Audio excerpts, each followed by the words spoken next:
heroes and join me for an in-depth look at the secrets of Demeo.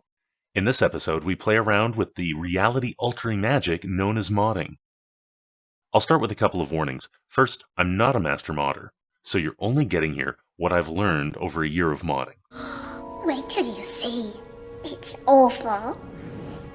Second, if you thought my Demeo mechanics video was dull, you might not appreciate this one. We'll be covering how to install mods on your computer, how to run mods, and how to build your own. I'll also be producing a separate video with Jolin14 doing playthroughs of my mods. Methods of modding vary, and I'll be focusing on the easiest one just to get you started. Anybody can play a modded game, but the host needs to be playing it on Windows in order to mod it. If you bought the game for Steam, you're all ready for step 2. If you bought the game from Meta, and you have a PC sitting around, you're either ready or you're almost ready. Demeo is a cross-buy title, meaning you can install it on both your Quest headset and a PC running MetaQuest Link. Use the link in the description below and follow the instructions to install the MetaQuest Link app on your Windows computer, and then connect it to your headset. If you don't have a Windows computer, please press eject and return this tape to its place of purchase for a full refund. Your only option is to join somebody else's modded game. Unleash fury. If you're using Virtual Desktop, check the settings. Run the Virtual Desktop Streamer app, go to Options, and set OpenXR Runtime to VDXR. You only need to do this once. Make sure Demeo is running normally before attempting to move to the next step. And while you're doing that, find out exactly where it is on your computer.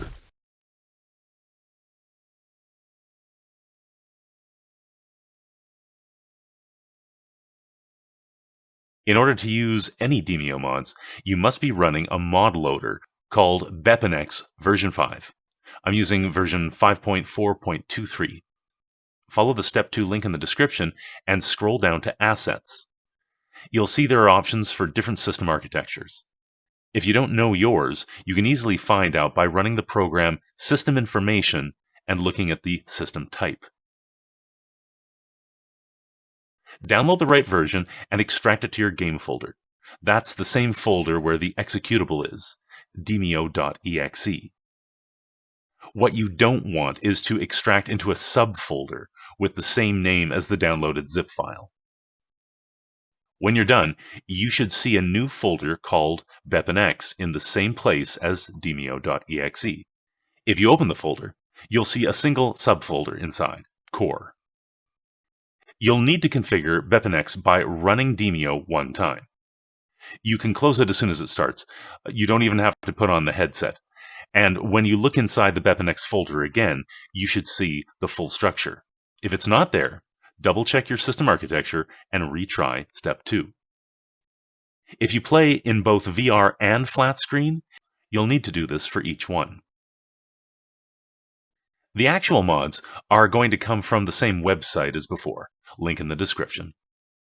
Scroll down to the latest releases and click into each mod you are interested in, or just get all of them. House Rules allows you to customize many aspects of the game, such as enemy behavior, monster respawns, and difficulty settings. You can use the rule sets provided, download more from the Demeo Modding Group Discord channel, or try your coding hand at making your own story.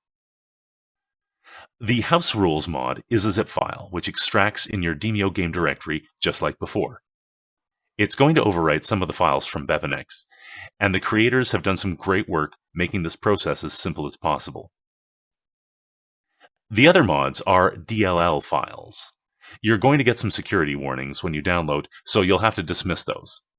I know you shouldn't take candy from strangers, but hundreds of people have been sampling this particular treat. How can I trust you? It is a pickle, no doubt about it. Once you've downloaded them, move them into the BepInEx plugins subfolder.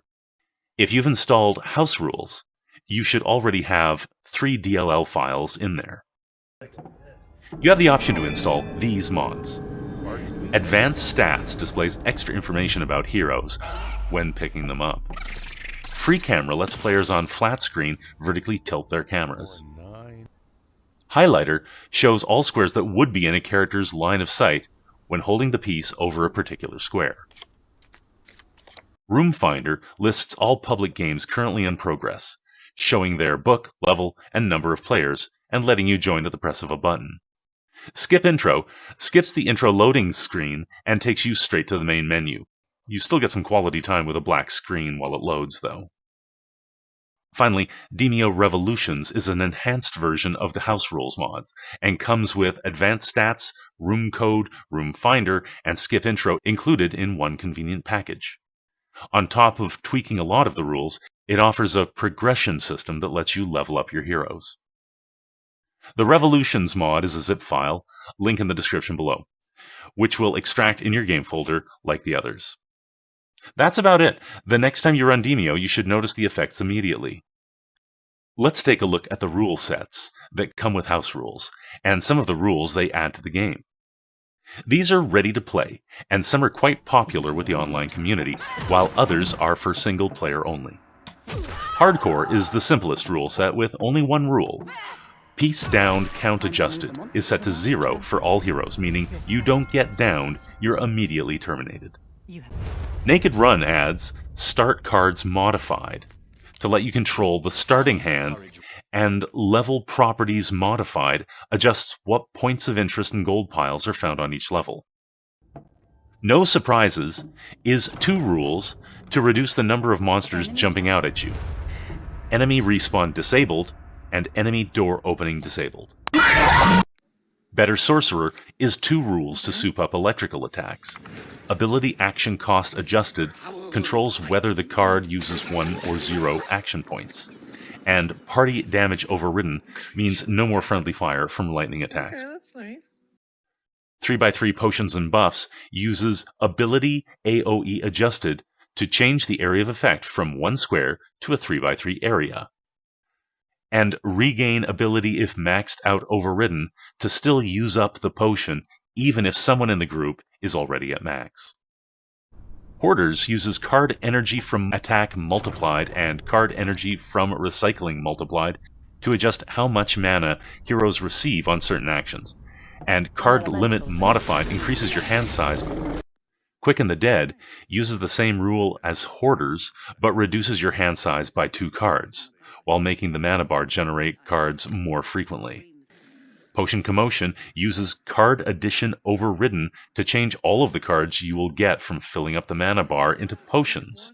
Difficulty Easy uses a bunch of the above rules plus Enemy Health Scale to reduce monster health to 80%. Difficulty Hard and Legendary add Enemy Attack Scale to increase monster damage by 50% and 100% respectively. Starting with the Swirl, every rule set from here on uses Piece Config Adjusted to change board piece properties like speed and health. The Swirl also demands that all enemies be defeated with Level Exit Locked until all enemies defeated.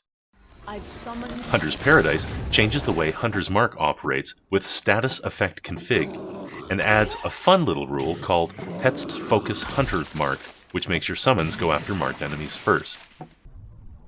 Beat the Clock gives you only 15 rounds to escape with the rule Round Count Limited. There's even a competition for the fastest finish. Check out the Demeo modding group Discord. Flipping Out changes all monsters with Monster Deck Overridden, and monster abilities with Piece Ability List Overridden. It's a Trap uses Lamp Types Overridden to define what lamps can be used, and Tile Effect Duration Overridden to define how long environmental tile effects stick around.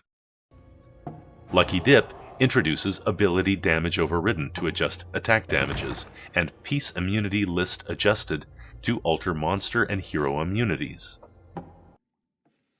Earth, Wind, and Fire uses Ability Heal Overridden to adjust the effectiveness of healing abilities. Backstab Config Overridden lets everyone backstab, and Ability Backstab Adjusted to define which attack types get the bonus. Arachnophobia uses Piece Behaviors List Overridden to make spiders act like bandits.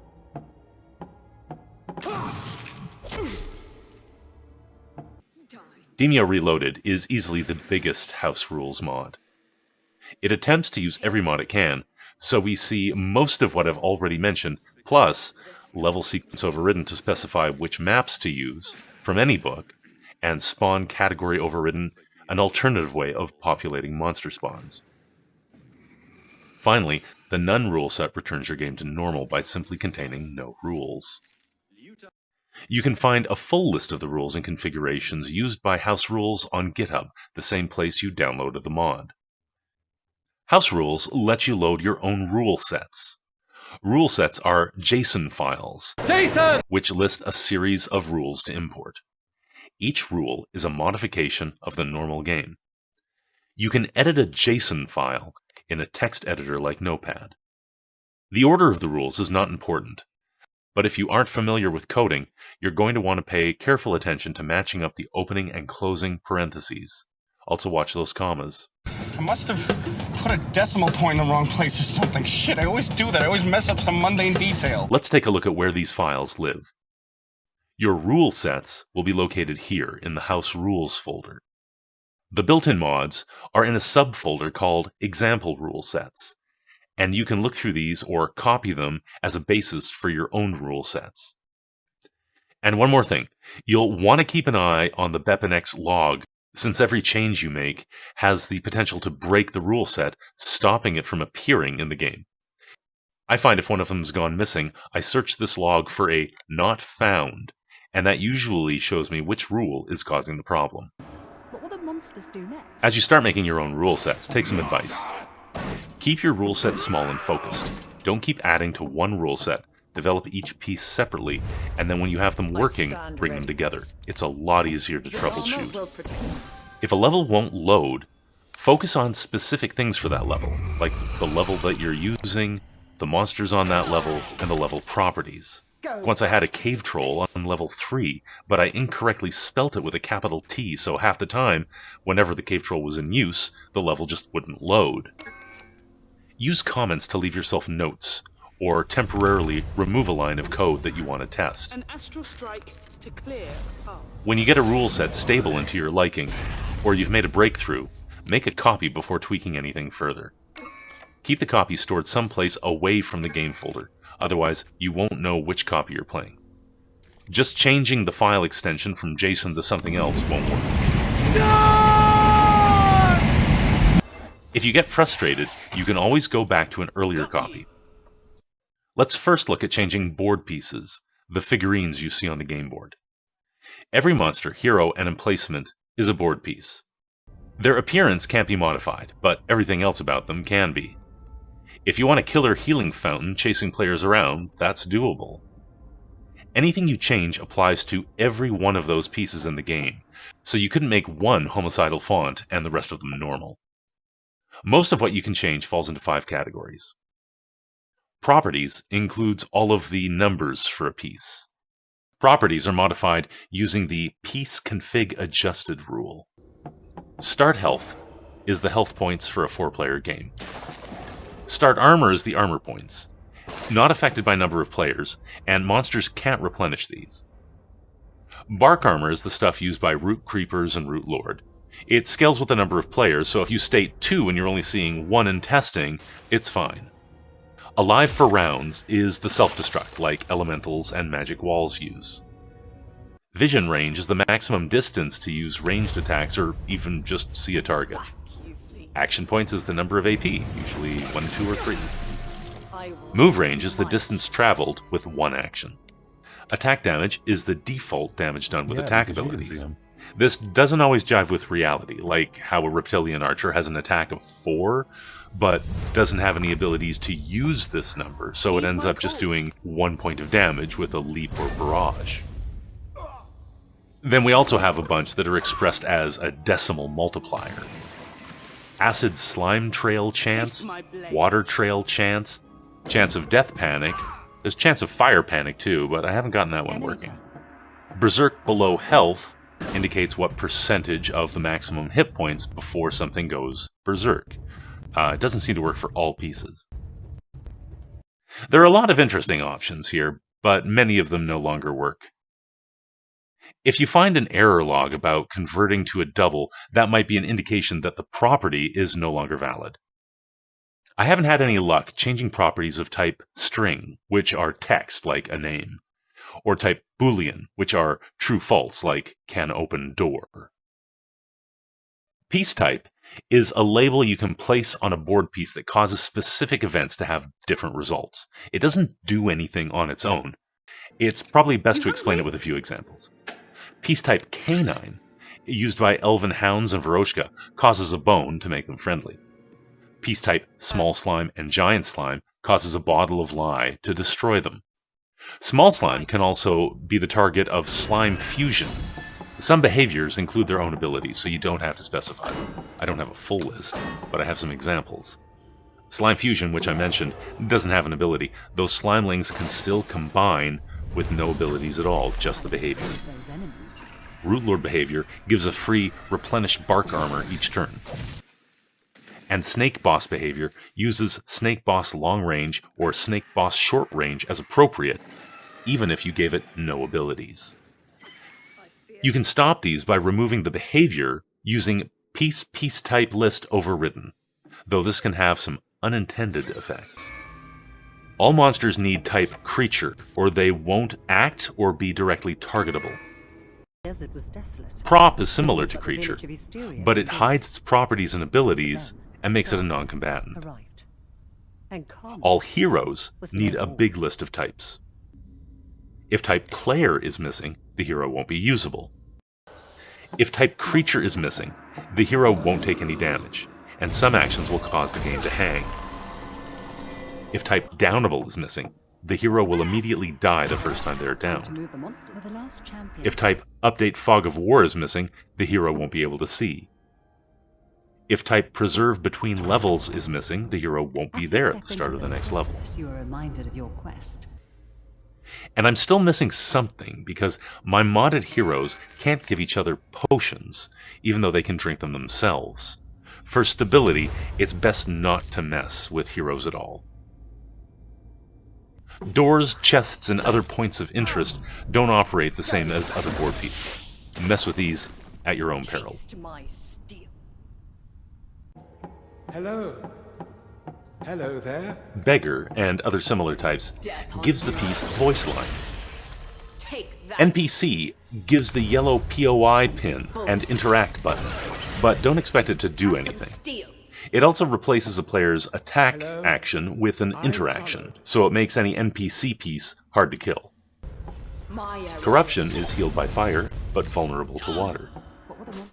Monster bait is the old name for lure. It only works on friendly pieces. He may be a master forger, but I am a master bait. Whoa, whoa, that was close.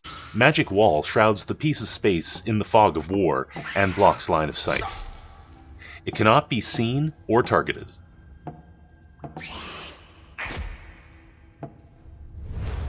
Type non-attackable keeps Kana and emplacements from attacking certain things like spider eggs and sand piles.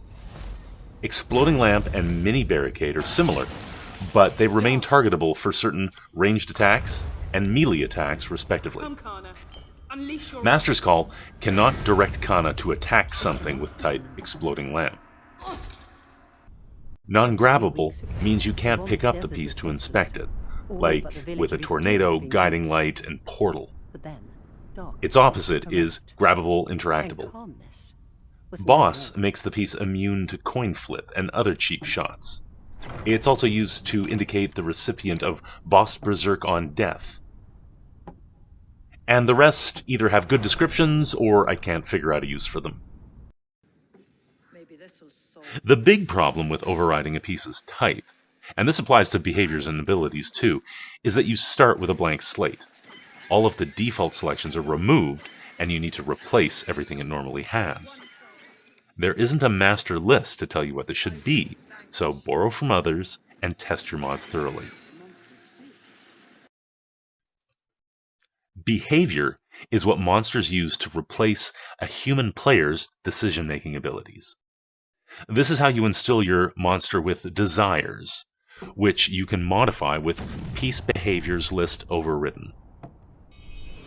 Typically, they're going to have murderous intent through options like attack player, attack and retreat for dogs and rats, stationary ability behavior seems to work for spell casting, and ranged attack high prio works for ranged attacks. You'll also want to give most monsters the patrol behavior, or they will just wait there until a target comes to them. Cast on Team is an important behavior for Elven Mystics, which must have a target and a destination for the teleport enemy ability. If you change the destination to Cast on Self, it will bring the enemy to the Mystic instead. It's the same thing that Elven Priests use to heal themselves and their buddies. There are a bunch of behaviors named after specific pieces. Although it's obvious when to use them, it's not obvious what they do. If you want to steal a behavior from another piece, it can come with some baggage. Like you can make a villager more like a guiding light, but they will also flash at the end of each turn. Rootlord behavior lets it use replenish bark armor, but it's not dependent on the ability, so you can't modify its cooldown period. You can give multiple behaviors and it will pick one randomly.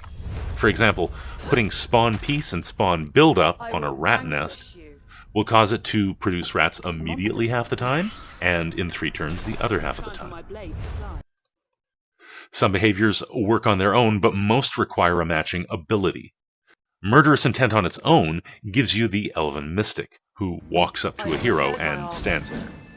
If you want it to attack, you also need to give it an ability, typically enemy melee, enemy pike melee attack, enemy knockback melee, or disease bite.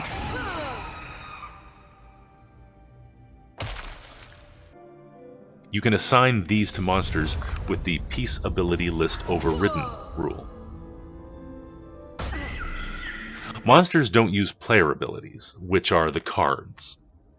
You can't just give them Hunter's Mark and expect them to use it. They don't have the behavior to do so. Similarly, monster cards don't work properly for players. Take Charge, for example. The player ability is called Charge, and the Goblin Madden ability is called Charge Move. If you give Charge Move to a player, then they can use Charge without a die roll. Class cards and universal cards are all here. It's just a matter of figuring out what the original name was for it when they started programming Demeo. You can probably guess that Vigor Potion is Vitality Potion, but it takes some experimenting to figure out some of this, like Sword of Avalon is actually Repeating Ballista. Ability Random Piece List lets you control randomized results of certain summoning abilities. Free ability on crit puts a free card in your hand whenever you roll a crit, depending on your class. Here are the unused abilities, my experiences trying to use them, and why I think they were removed from the game. Enemy Flashbang is just like the Assassin's Flashbomb. It limits the hero's vision to 2 spaces, just like Darkness. But if you're near a buddy who isn't blinded, there's no noticeable effect. Diseased Bite Knockback gives a monster both poison and knockback, a powerful combination that isn't used by any of the monsters in Demeo. Drop Chest is for an unused monster called a Chest Goblin, to place a chest on the board when it dies. It was not used in the final game, likely for the potential to completely trap the player in a dead end. Enemy melee bleed and bandage don't work, and might have been to apply bleed damage over time, similar to poison damage. Implosion Explosion Rain is a devastating and time-consuming attack, causing waves of falling rock like an Earth-Shatter airstrike.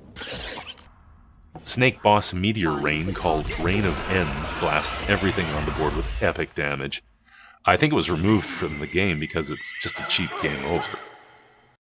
Drain Life is like Draining Kiss, but it pulls 1 health from each creature in a 5x5 area. It works great. I think it was just removed to tone down the Elven Priest and keep its attack within line of sight only. Last Crusade looks like a prototype of Piercing Throw. It works, but the aiming is flaky.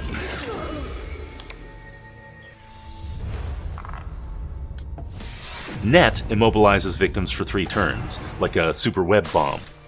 Losing that much movement can really make the game boring. Corruption Bomb paints a huge area red, making it super annoying to traverse the map. Root Wall lets you target a 5x1 barrier similar to Magic Wall, but it doesn't actually summon any roots there. This looks like a prototype for Root Razor. And Venomous Sting is a normal attack, which applies the Venom status. And that causes the Afflicted to expire once the status ends in 5 turns. A lot of these abilities can't be used by monsters. They don't have the behaviors to express them. But you can force them to appear in your game by setting them as death actions, called Peace Use when killed overridden. This is normally when you would put death effects, like an Elemental's Explosion and Ice Explosion, or an Elven Spearman's Death Drop Vortex Dust. But you can use any ability which doesn't require a directional component, such as Scroll of Tsunami and Piercing Throw. Those wouldn't work. Effect State is the final piece. The big usage here is the Piece Immunity List Adjusted to define immunities for your heroes and monsters. Effect Immunity actually has some interesting use cases. Consider an elemental that is immune to self-destruct, or a monster that is immune to defeat nearby enemy.